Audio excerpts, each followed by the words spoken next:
સરકારે ગાંધીનગરના ગિફ્ટ સિટીમાં લિકર પરમિટ આપી દીધી, જેને લઈને અનેક તર્ક વિતર્ક સર્જાઈ ગયા। લોકો અનેક સવાલો ઉઠાવી રહ્યા છે, તો બીજી તરફ સરકારના જે મંત્રીઓ છે તે આ સમગ્ર મામલાને લઈને બેકફૂટ પર આવી ગયા છે અને કહી રહ્યા છે કે વિદેશથી લોકો આવતા હોય છે, તેમને દારૂની જરૂર હોય છે, તેના માટે આ પરમિટ આપવામાં આવી છે, જેથી ગિફ્ટ સિટીના જે કાર્યકર્તાઓ જે કર્મચારીઓ છે તેમના માટે પણ અહીંયા છુટ્ટી આપવામાં આવી છે લિકરની, અને ત્યાંના જે માલિકો છે તેમના માટે પણ છુટ્ટી આપવામાં આવી છે। પરંતુ આ સમગ્ર મામલાને લઈને જ્યારે ગૃહ રાજ્યમંત્રી હર્ષ સંઘવીને પૂછવામાં આવ્યું ત્યારે તેમણે શું કહ્યું તે સાંભળી લઈએ। એની જે આખી જે જીઆર છે એટલે કે જે નિયમો છે એ નિયમો ઝડપથી વિભાગ દ્વારા આપવામાં આવશે। અને વાત વિપક્ષની થઈ, વિપક્ષ કોંગ્રેસની તો શું વાત કરું, એની જે આખી જે જીઆર છે એટલે કે જે નિયમો છે એ નિયમો ઝડપથી વિભાગ દ્વારા આપવામાં આવશે। અને વાત વિપક્ષની થઈ, વિપક્ષ કોંગ્રેસની તો શું વાત કરું। હજી થોડા સમય પહેલા ખેડામાંથી નશાકારક સિરપ પીવાના કારણે કેટલાક લોકોના મોત થયા હતા। ત્યારબાદ સમગ્ર રાજ્યમાં અલગ અલગ જગ્યાએ તેને લઈને દરોડા પાડવામાં આવ્યા હતા અને નકલી સિરપ બનાવતા, જે આયુર્વેદિક સિરપ બનાવતા લોકો છે તેમને ઝડપી પાડવામાં આવ્યા હતા। પરંતુ હવે રાજ્યમાંથી જ આંતરરાજ્ય ફાર્મા ડ્રગ રેકેટનો પર્દાફાશ થયો છે। રેકેટનો પર્દાફાશ થયો છે અને તેવામાં પંજાબ પોલીસે અહીં અમદાવાદમાં દરોડા પાડ્યા છે અને દરોડા દરમિયાન કેટલાક લોકોની અટકાયત પણ કરી છે। લાખોની એ હાનિકારક દવાઓ જે તમારા સ્વાસ્થ્ય માટે નુકસાનકારક છે તેને જપ્ત કરી છે અને આ સાથે 12 લોકોની અટકાયત પણ કરવામાં આવી છે। પંજાબ પોલીસના અમદાવાદ પોલીસને સંયુક્ત સાથે રાખીને આ જે કાર્યવાહી છે તે કરવામાં આવી છે, જેમાં ગ્લોસ ફાર્માસ્યુટિકલ એ કંપનીનું નામ કે જેના જે માલિક છે મનીષ વશિષ્ઠ અને રેખા વશિષ્ઠ એ બંનેની અટકાયત કરવામાં આવી છે। આ ઉપરાંત અન્ય 10 લોકો જેની અટકાયત કરવામાં આવી છે અને વધુ કાર્યવાહી હાથ ધરવામાં આવી છે।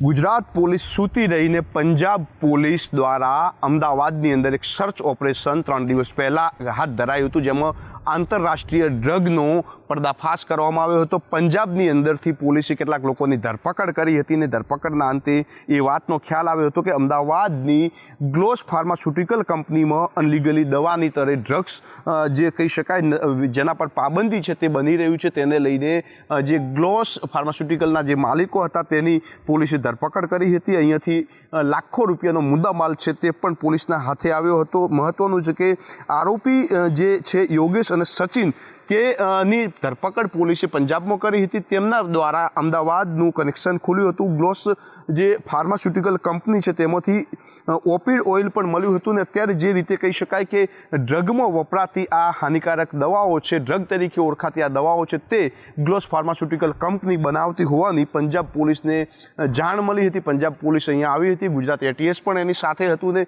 બંનેના સંયુક્ત ઓપરેશન અંતર્ગત લાખો રૂપિયાની હજારો કેપ્સ્યુલ છે તે અહીંયાથી પકડવામાં આવી હતી। ત્યારબાદ જે અહીંના માલિક છે તેમને પંજાબ પણ બોલાવવામાં આવ્યા હતા અને મહત્વનું છે કે અત્યારે ઓપરેશન ચાલી રહ્યું છે। આખું ઓપરેશન જે છે તે અલગ અલગ રાજ્યોની અંદર પંજાબ પોલીસ દ્વારા ચાલી રહ્યું છે। પંજાબ પોલીસે ગુજરાતમાં જે રીતે રેડ કરી હતી તે રીતે પંજાબ ઉપરાંત યુપીની અંદર પણ આ પ્રકારનું જે કનેક્શન છે તે પોલીસને મળ્યું છે। હવે જોવાનું એ રહ્યું કે હજુ પણ આવનારા સમયમાં આખી દવાઓ ક્યાંથી બનતી હતી, ક્યાંથી માલ આવતો હતો, ક્યાં સપ્લાય થતો હતો, શું ચેન હતી, તે આવનારા સમયમાં જોવા મળશે અને પોલીસ અત્યારે ધરપકડ કરીને લોકોની પૂછપરછ પણ કરી રહી છે।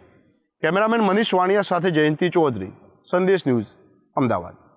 તો આખા રેકેટમાં અન્ય કેટલાક નામો પણ ખુલી શકે છે, અન્ય કોઈ કંપનીનું નામ પણ ખુલી શકે છે અને તેમના પર પણ ગાજ વરસી શકે છે પંજાબ પોલીસે અને તેમની પણ અટકાયત થઈ શકે તેવી શક્યતા અત્યારે જોવા મળી રહી છે।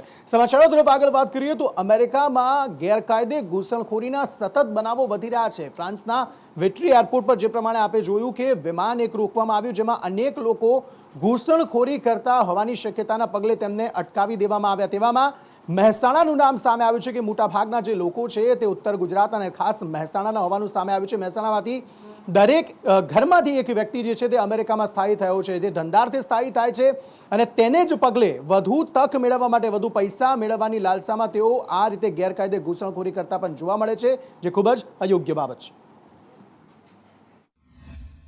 અમેરિકામાં ઘૂસણખોરી કરતા ફ્રાન્સમાં જે પ્લેન ઝડપાયું છે તેમાં 96 જેટલા જે ગુજરાતીઓ સામે આવ્યા છે, તેમાંથી 15 જેટલા ગુજરાતીઓ જે છે તે મહેસાણા જિલ્લાના હોવાનું સામે આવ્યું છે। ત્યારે સંદેશ ન્યૂઝ જે છે તે પહોંચ્યું છે વડસમા ગામે। વડસમા ગામે જે યુવાનો જે છે તે ગયા હતા, તેવું ચેતન પટેલ નામનો યુવાન જે છે તે દિલીપ નામના એજન્ટની મદદથી 3 માસ પૂર્વે અમેરિકા ગયો હોવાની વિગતો સામે આવી રહી છે। સરકાર દ્વારા હજુ સુધી ઓફિશિયલી ડેટા જે છે તે આપવામાં નથી આવ્યો, પરંતુ જે પ્રકારે વાત કરવામાં આવે તો બીજા અન્ય યુવાનો જે છે તે વડસમા ગામના તે પણ ગયા છે। જગદીશ હરગોવન પટેલ નામનો યુવક જે છે તે 10 દિવસ અગાઉ ગયો હતો, જ્યારે ગોવિંદ હરબી મુકેશભાઈ નામનો જે મુકેશજી પ્રહલાદજી નામનો યુવક જે છે તેને ગયે 2 દિવસ થયા છે। તેવા પ્રકારની વિગતો જે છે તે ગામમાંથી અત્યારે હાલમાં સામે આવી રહી છે, જ્યારે 1-1 કરોડ રૂપિયા આપીને આ એજન્ટો જે છે પડાવીને આ લોકોને જે છે મોકલતા હોય છે તેવી વિગતો સામે આવી છે। જ્યારે 15 જેટલા યુવાનો ગયા છે તેમની વિગતો અત્યારે હાલમાં જોવા મળી રહી છે ને અત્યારે હાલમાં શંકા સેવાઈ રહી છે કે વડસમા ગામના યુવકો જે છે તે ગયા છે તે પણ ક્યાંક ને ક્યાંક આ પ્લેનમાં હોઈ શકે છે। પાયલ, સંદેશ ન્યૂઝ, મહેસાણા। તો એક તો લાખો કરોડો રૂપિયા પણ આપવાના અને સાથે જીવના જોખમે અમેરિકામાં ગેરકાયદે ઘૂસણખોરીના પ્રયત્નો કરવા, અને આ સમગ્ર મામલામાં ઉત્તર ગુજરાતના જ કેટલાક ગામડાઓ કે જેમાંથી વધુને વધુ લોકો અત્યારે એ તરફ જઈ રહ્યા છે। પરંતુ આ તમામની વચ્ચે ફ્રાન્સના વેટ્રી એરપોર્ટ ખાતે જે તમામ લોકો પકડાયા, જેમાં મોટાભાગના ગુજરાતીઓ પણ હતા, તે મામલાને લઈને કોંગ્રેસને હવે જાણે જોઈતું હતું ઢાળ મળી ગયો તેવો ઘાટ સર્જાયો છે, જેમાં મનીષ દોશીએ, કોંગ્રેસના જે પ્રવક્તા છે મનીષ દોશી, તેમણે પ્રહાર કર્યા, તો બીજી તરફ તે મામલાને લઈને જે ગૃહ રાજ્યમંત્રી છે હર્ષ સંઘવી, તેમણે પણ બચાવ કર્યો છે। એક તરફ મનીષ દોશીએ પ્રહારો કર્યા કે અહીંયા લોકોને તક નથી મળતી, કારણ કે બેરોજગારી અને મોંઘવારી એક મુદ્દો છે, 2 મુદ્દા છે જેમાં કોંગ્રેસ સતત પ્રહાર કરતી હોય છે સરકાર પર। તે મામલામાં મનીષ દોશીએ પ્રહાર કર્યા અને હર્ષ સંઘવીએ પણ સામે જવાબ આપ્યો છે। એનર્જી વિભાગ સતત એમઈએના સંપર્કમાં છે અને આ બાબતે જે કંઈ યોગ્ય કાર્યવાહી કરવાની હોય એ ચાલી રહી છે। આ બાબતે સંપૂર્ણ માહિતી એમઈએ દ્વારા વારંવાર આપવામાં આવે છે। એનર્જી વિભાગ સતત એમઈએના સંપર્કમાં છે અને આ બાબતે જે કંઈ યોગ્ય કાર્યવાહી કરવાની હોય એ ચાલી રહી છે। આ બાબતે સંપૂર્ણ માહિતી એમઈએ દ્વારા વારંવાર આપવામાં આવે છે। તો એક તરફ કોંગ્રેસ પ્રહાર કરી રહી છે કે સરકાર કશું કરી નથી રહી, સરકાર બેરોજગારી વધી રહી છે તે જોઈ રહી છે, મોંઘવારી વધી રહી છે તે જોઈ રહી છે, તકો અહીંયા રાજ્યના અને દેશના યુવાનોને નથી આપી રહી, જેના કારણે તે તમામ લોકો જે છે તે વિદેશ જવા માટે મજબૂર બન્યા છે। બીજી તરફ હર્ષ સંઘવીએ કહ્યું છે કે તમામ મામલા પર નજર છે અને તમામ જે માહિતી છે તે થોડા સમયમાં સામે આવી જશે કે આખરે શું ઘટના ઘટી હતી અને શા માટે આવું થયું।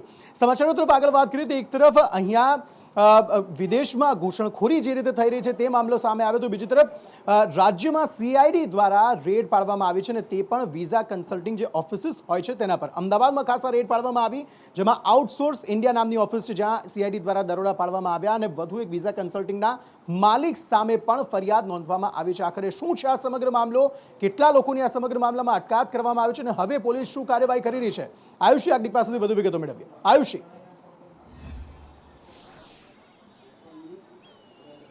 બિલકુલ અંકિત, જે રીતે વિઝા કન્સલ્ટિંગની જેટલી પણ ઓફિસ જે છે ગેરકાયદેસરની પર લાગતું હતું, જેની ઉપર જે સીઆઈડી વિભાગ દ્વારા તવાઈ બોલાવવામાં આવી છે, જેમાં સીઆઈડી દ્વારા રેડ કરવામાં આવી છે રાજ્યભરની અલગ અલગ જે વિઝા કન્સલ્ટિંગ ઓફિસીસના, ત્યાં તેની વચ્ચે વધુ એક વિઝા જે કન્સલ્ટિંગના માલિક સામે ફરિયાદ નોંધવામાં આવી છે। જે વિઝા કન્સલ્ટિંગના માલિક સહિત 5 લોકો છે કે જેની સામે ફરિયાદ દાખલ કરવામાં આવી છે, જેમાં ગાંધીનગરના સ્નેહલ પટેલ અને દીપક પટેલની સામે ફરિયાદ દાખલ કરવામાં આવી છે। અને જે ગાંધીનગરના છે તેઓ અને જે એજન્ટો છે ગેરકાયદે રીતે વિઝાની પ્રોસેસ કરતા હતા, આઉટસોર્સ ઇન્ડિયા નામની આ ઓફિસ ખોલીને તેમણે રાખી હતી અને આ ઓફિસમાં તેઓ ગેરકાયદે વિઝા આપવાની કામગીરી કરતા હતા, જેની સામે ફરિયાદ કરવામાં આવી છે। આરોપીઓ અલગ અલગ યુનિવર્સિટીના સર્ટિફિકેટ પણ બનાવી રાખ્યા હતા, એટલે કે જે પણ જે વિદેશ જવા ઈચ્છુક લોકો જ્યારે તેમની પાસે આવતા હતા, સ્ટુડન્ટ વિઝા હોય કે પીઆરની ફાઇલ કરવાની હોય, ખોટા દસ્તાવેજો અને ખોટા પુરાવા રજૂ કરી અને જે રીતે લોકોને ભ્રમિત કરવાની આ કામગીરી કરતા હતા, તેની સામે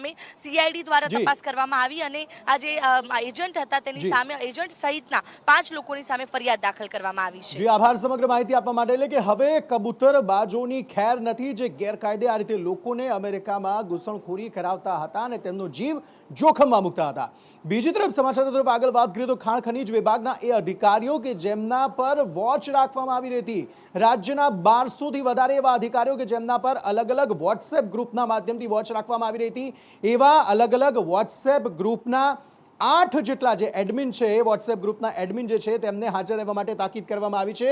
મહેસાણા એ ડિવિઝન પોલીસ મથકે આ સમગ્ર મામલાને લઈને ફરિયાદ નોંધાઈ છે. તેવામાં પોલીસ દ્વારા ગ્રુપની જે તમામ ડિટેલ્સ છે તે પણ મેળવવામાં આવી છે. તેમાં કયા કયા સભ્યો છે, કોણ કોણ સભ્યો છે તેની પણ તાકીદ કરવામાં આવી છે. એટલે કે આ તમામની વચ્ચે એ 8 એવા ગ્રુપ જે સતત કાર્યરત હતા કે અધિકારીઓ પર વોચ રાખી રહ્યા હતા, ગાડી કઈ તરફ જઈ રહી છે. કારણ કે જે ખનીજ માફિયાઓ છે તે જે રેતી ખનન કરતા હતા તો ખનીજ ખનન કરતા હતા એ તમામ પર ગાજ વરસાવવા માટે આ પ્રકારની કાર્યવાહી અત્યારે હાથ ધરવામાં આવી છે. 8 જેટલા જે ગ્રુપ છે, 8 જેટલા ગ્રુપના એડમિનને બોલાવવા માટેની તાકીદ કરવામાં આવી છે.